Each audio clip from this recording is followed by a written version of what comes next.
اگر آپ اپنے آباء و اجداد کی تاریخ اور اپنے بزرگوں کی تاریخ سے ناواقف ہوں گے، آپ کبھی عزت نفس کے ساتھ ملک میں زندہ نہیں رہ سکتے۔ یہ تو دنیا کا قانون ہے، کوئی اگر نہیں رہتا ان کے نام کو نرے چولہے بھاڑ میں جائے۔ ہم تو اپنے آباء و اجداد کے نام کو یاد کرتے ہیں،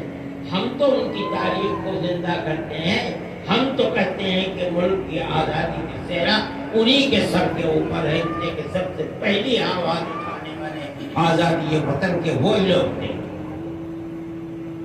میرے بھائی، اس بات کو سمجھنا چاہیے کس طریقے پر انہوں نے قربانی دی ہے۔ میں ایک بات ہے جو پہلے مجھے کہنی چاہیے تھی، حضرت سید احمد شہید اور حضرت شاہ اسماعیل شہید نے جو دورے کیے ہیں، ان دوروں کے اندر غازی پور بھی گئے ہیں وہ، اور غازی پور کی یہ تاریخ تھی کہ وہاں کے ایک نواب نے اپنا ایک بیٹا ان کے سپرد کیا، اور اس زمانے کے اندر 1,00,000 چاندی کا روپیہ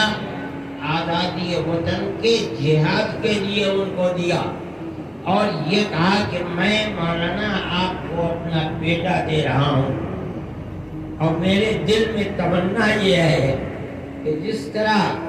حضرت ابراہیم علیہ نبینا علیہ الصلوۃ والتسلیم نے اپنے بیٹے کی گردن پر چھری چلائی تھی، اسی طرح آزادی وطن کے لیے میرے اس بیٹے کی گردن پر چھری چلائی،